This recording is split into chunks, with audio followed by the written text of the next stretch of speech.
This is section 8.4, and this is going to be talking about day 3, which is dividing rational expressions. Okay, so we are dividing rational expressions here. So how to divide rational expressions? First thing we're going to do is we're going to take the reciprocal of the second fraction, or in other words, we're going to flip the second fraction. Remember, when you divide by a fraction, you have to flip the second fraction and then multiply. No different, for example, like if I had 2/3 divided by 1/2. I would take and flip the second fraction, so it'd be 2/3 times 2/1. Flip it and multiply. That'd be 4/3. Well, we're going to do the same kind of thing here, except now we're going to have variables with them. So take the reciprocal of the second fraction, then we're going to factor all and any expressions that we can, state our domain, again, which values are going to make the denominator become 0. Then we're going to put everything together into one fraction. So when we multiply, we're going to cross them out and then simplify, essentially, is what that means. Okay, simplify the expression by canceling anything that's the same in the numerator and the denominator. So as you've seen me put on the board here, 4 steps. It's been 3 steps, but with division it's going to be 4. So again, flip. Okay, we're going to flip the second fraction, factor them, do your domain, simplify. All right, so let's take a look at the examples. First example here.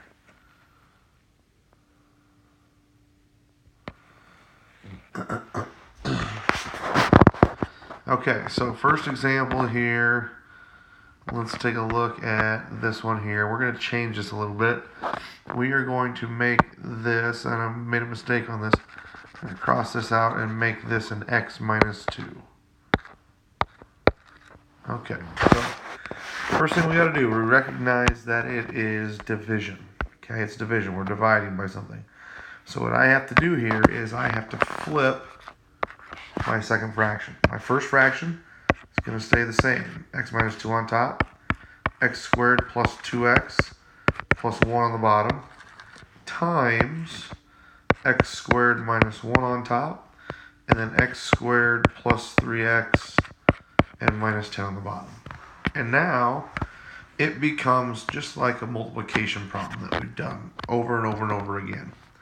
Okay, so on the first one, the top left, I can't factor. That's going to stay x minus 2. The top right, or the bottom left, x squared plus 2x plus 1. I'm finding factors of 1 that add to 2. Well, that's 1 and 1.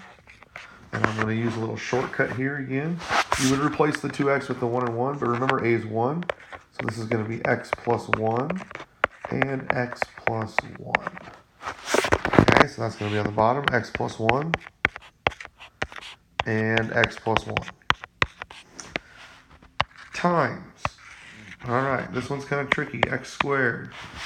You'll notice the middle term is missing, so because the middle term is missing, we're going to make that 0x and minus 1.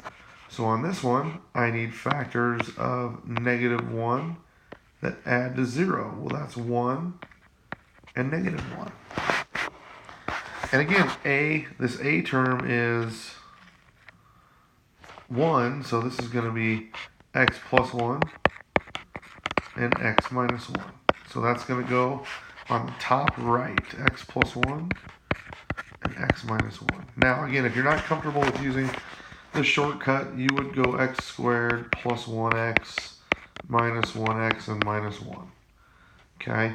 And you would group them, just showing this one more time. Take out an x, left with an x plus 1.